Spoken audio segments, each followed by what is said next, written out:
Oke, selamat pagi rekan-rekan semua, Kang Teteh.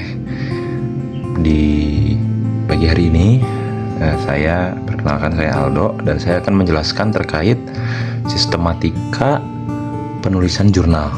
Oke, jadi ini melanjutkan penjelasan saya sebelumnya, dimana sekarang itu saya memakai gambaran jurnal yang detail. Oke, jadi awalnya di sini pastikan jurnalnya udah disampul dulu ya teman-teman. Nah, jadi pakai buku jurnal yang folio, yang untuk buku akuntansi dan sebagainya.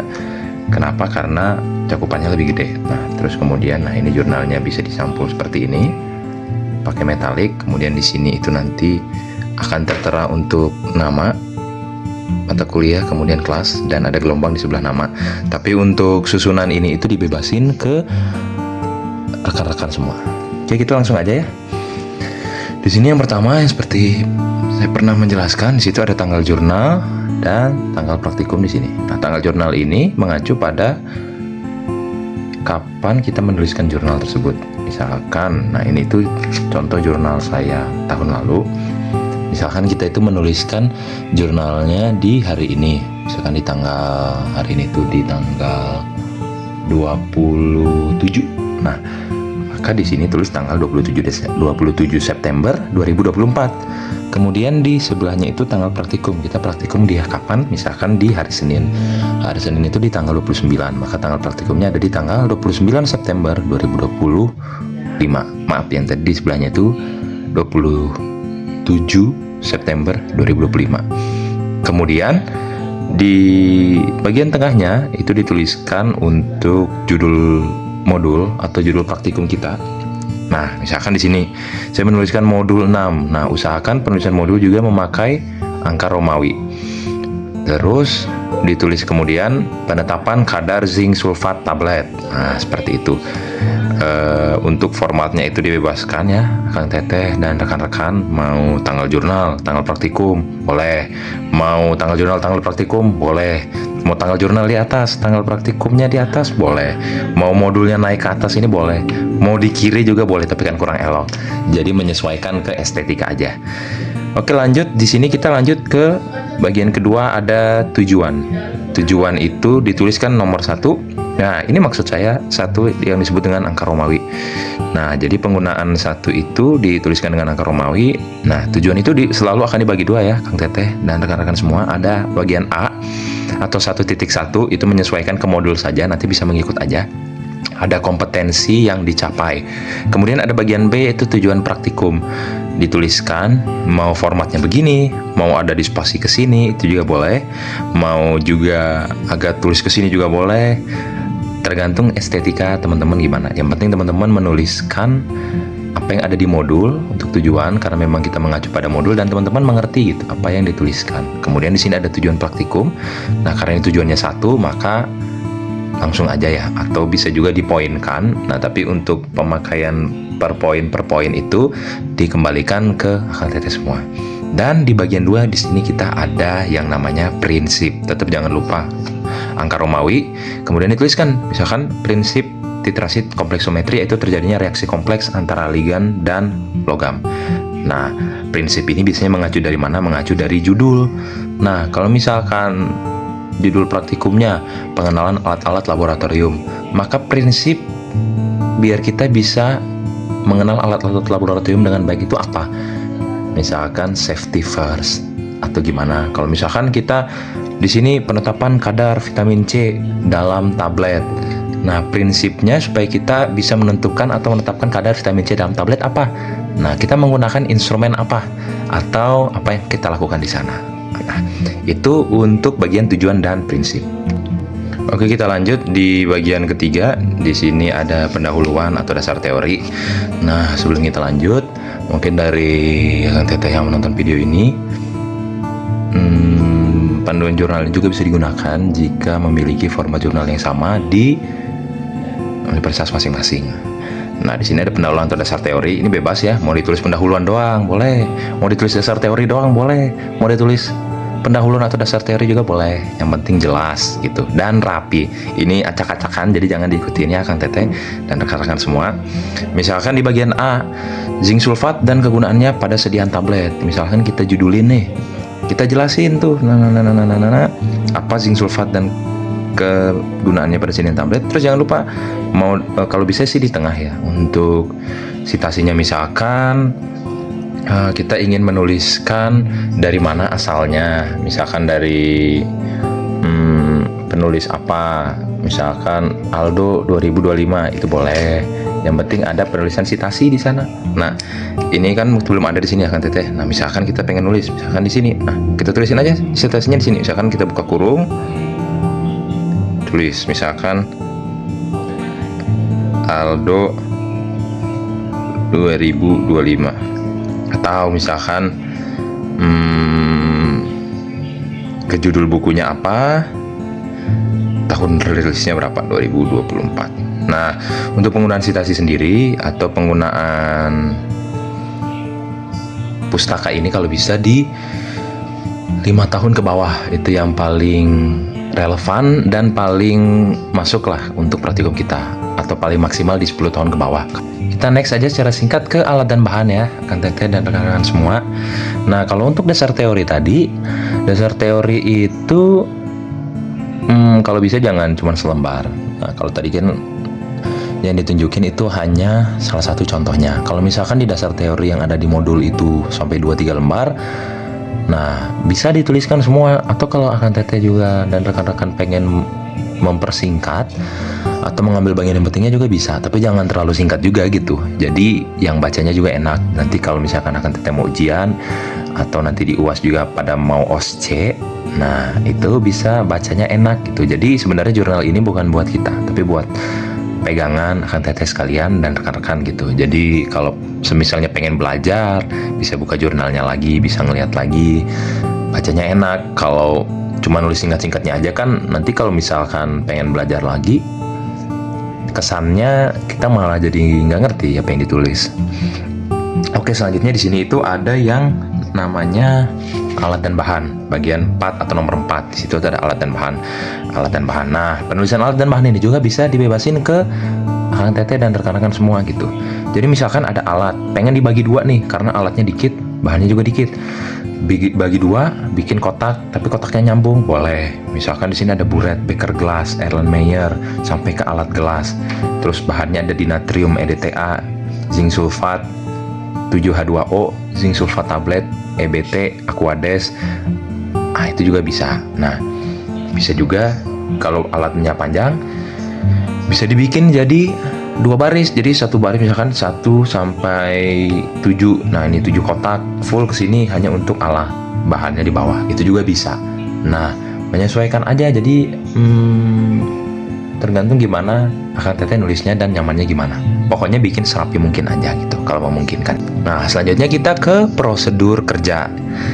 Ada yang bilang prokda, ada juga yang bilang prokja.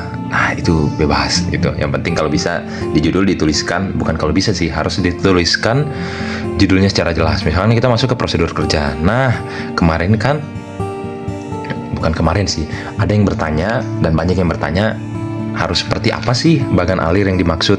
Nah, bagan alir yang dimaksud itu seperti ini. Nah, misalkan di jurnal atau di modul bawaan itu dituliskan membuat dapur amonium klorida dengan pH sekian. Nah, misalkan seperti ini.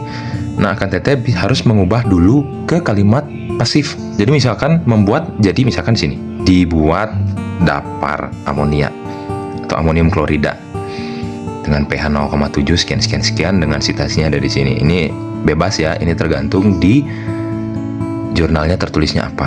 Nah, di sini langsung ditulis. Setelah bikin satu kotak, nah ini saya bikinnya kotak ya, biar gampang. Satu kotak beres. Nah, di sini langsung dibikinin penandanya, penunjuknya. Nah, jadi jangan garis doang mah nggak jelas gitu. Selanjutnya misalkan dibuat indikator hitam, Aerokrom LP larutan pekat maksudnya. Setelah beres dibuat gini sampai di bawah nih. Sampai nanti kita masuk ke akhirnya, di situ ada dilakukan titrasi blanko. bisa seperti ini, atau bisa bikin misalkan ini kepanjangan, pengen bikin 3 baris tapi nanti garisnya ke kanan, boleh.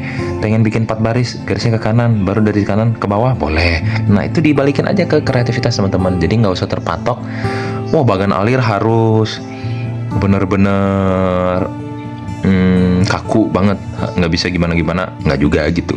Nah, ada juga mungkin nanti di beberapa praktek harus menyertakan gambarnya. Misalkan kalau nanti di praktek analisis, teman-teman misalkan disuruh buat pengenceran labu ukur berapa, bikin gambarnya dulu, ini seolah-olah apa, tulis kata-katanya baru lewat. Nah, itu nanti menyesuaikan ke praktikum teman-teman selanjutnya. Tapi kalau untuk di praktikum sekarang, kita itu membuatnya seperti ini. Nah, ini itu udah memang tidak tertulis aturan bakunya seperti ini, cuman rata-rata praktikum memakainya seperti ini. Jadi seperti itu teman-teman, kalau untuk yang bertanya terkait dengan prosedur kerja. Tapi kalau misalkan di prosedur kerjanya itu mintanya misalkan terkait ada pertanyaan. Nah, kalau ada pertanyaannya itu dituliskannya gimana? Jangan ditulis lagi pertanyaannya, misalkan sebutkan alat gelas apa aja yang masuk. Nah, misalkan prosedur kerja, nah, ini kan dalam bentuk bagan alir. Kalau misalkan dia dalam bentuk pertanyaan, maka dia langsung ditulis misalkan di bawahnya ya. Ini ibaratnya misalkan 1 alat gelas yang tahan panas di sini. Alat gelas yang tahan panas. Alat gelas gini apa, 1, 2, 3, 4. Nah gitu. Kalau misalkan bentuknya pertanyaan, dijawab dulu pertanyaannya. Kalau misalkan ada yang perlu di bagan alir, baru di bagan alir gitu. Jadi jangan pertanyaannya dibikin kalimat pasif. Kalaupun udah terlanjur bikin kalimat pasif, harus bisa dijawab ya pertanyaannya di bawah gitu. Nah, selanjutnya di sini ada yang hasil pengamatan. Jadi rekan-rekan yang udah tadi menulis di bagian prosedur kerja, nah itu tuh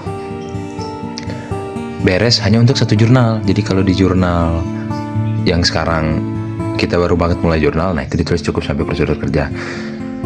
Selanjutnya setelah praktikum dilaksanakan, teman-teman langsung bisa menuliskan hasil pengamatan. Nah, hasil pengamatan di sini, nah seperti ini. Misalkan di hasil pengamatan kita sertakan foto, 1 foto. Nah, kemudian kita mengamati apa sih? Misalkan kalau di modul pengenalan alat-alat umum laboratorium, ya kita sertain foto ketika kita pakai alat laboratorium dan foto alatnya secara real. Jadi real time-nya itu seperti apa sih alatnya gitu. Nah, mungkin 1 atau 2 foto aja, kemudian dijelasin, dikasih nama, misalkan fotonya apa. Nah, misalkan ini foto 1. Nah, ditulis misalkan si foto ini apa, misalkan larutan apa. Nah, setelah itu kalau hanya untuk pengenalan alat-alat umum, maka nggak perlu didetailin. Nanti didetailinnya di pembahasan. Paling nanti hanya menjelaskan tentang kuantitatif atau kualitatif. Nah, kalau misalkan kita dalam bentuk perhitungan, maka kita harus buat seperti ini.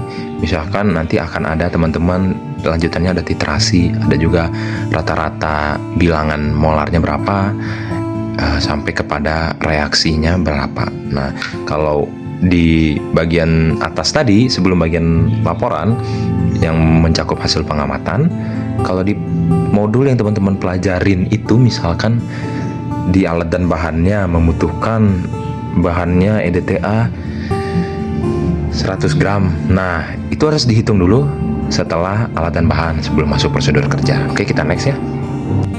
Nah, teman-teman, ini bagian yang paling tricky dan yang paling panjang ya dari modul, dan yang menentukan pemahaman dan tingkat penilaian teman-teman dan rekan-rekan akan teteh itu sampai di mana, yaitu adalah di poin pembahasan. Ini saya contohkan sedikit aja ya, contekan sedikit.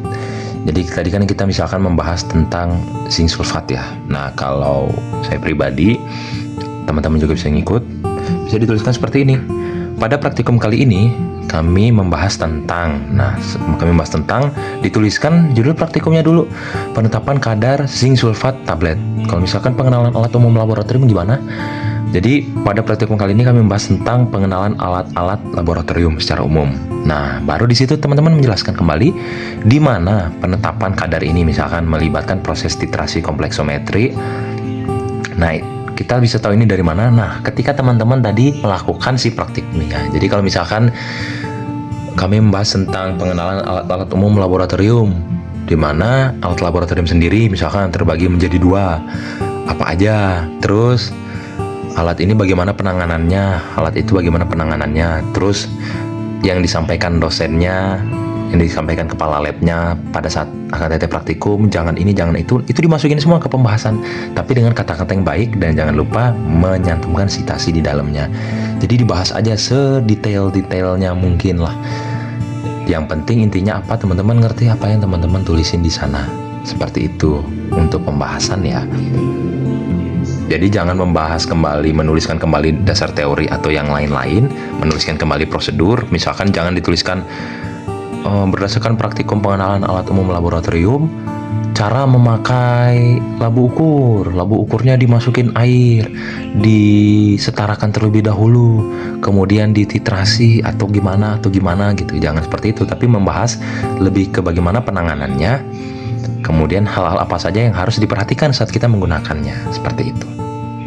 Nah, di sini ada bagian terakhir akan teteh, teman-teman dan rekan-rekan, di mana ada bagian kesimpulan. Saya tandai dengan angka Romawi 8 dan daftar pustaka di angka Romawi 9 serta lampiran di angka Romawi 10. Di mana kesimpulan ini bukan berarti kita menjelaskan merangkum ya, tapi kesimpulan ini membahas intinya dari kita itu apa yang kita lakukan. Misalkan kalau kita membahas tentang zinc sulfat, maka kita langsung tembak. Berdasarkan keseluruhan praktik dapat disimpulkan bahwa kadar total akhirnya penetapan zinc sulfat sebesar berapa persen. Kita masukin data akhir kita. Kemudian kadar tidak memenuhi syarat, kita masukin dari citasi luar berapa sih kadar yang ditentukan untuk zinc sulfat. Nah, baru kita menjelaskan ini disebabkan oleh human error atau kesalahan pada saat pengujian. Kalau misalkan kita membahas tentang pengujian alat umum, maka kesimpulan yang kita dapat apa sih? Nah, kesimpulan yang kita dapat dari alat umum, kita harus balik lagi merujuk kepada tujuan.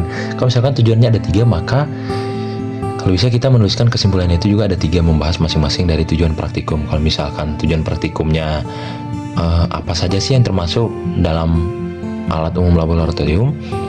Alat umum laboratorium itu mencakup kualitatif dan kuantitatif, misalkan seperti itu.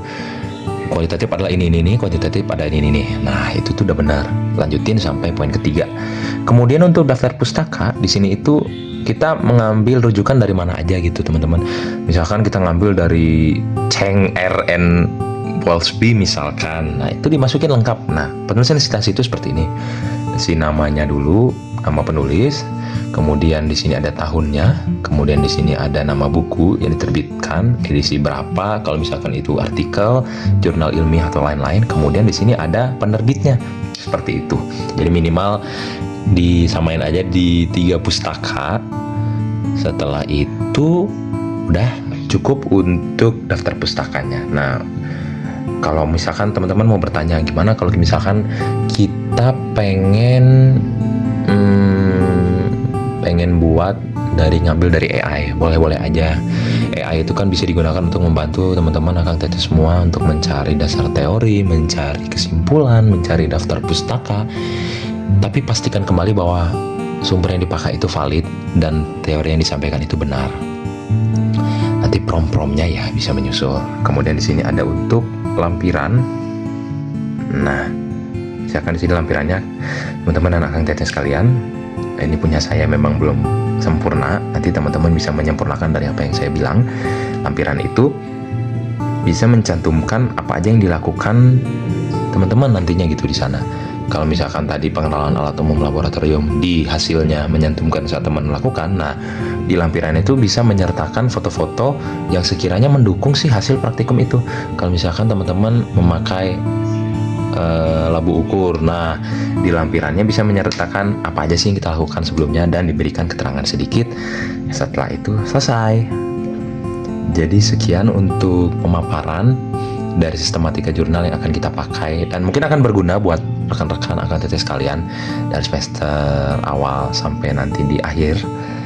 Harap bisa diperhatikan terus menerus ya, atau bisa diulang-ulang aja videonya kalau memang kurang mengerti. Dan semoga bisa mengerjakan dengan baik dan kita bisa bekerja sama dengan baik sampai di akhirnya nanti. Terima kasih, selamat pagi.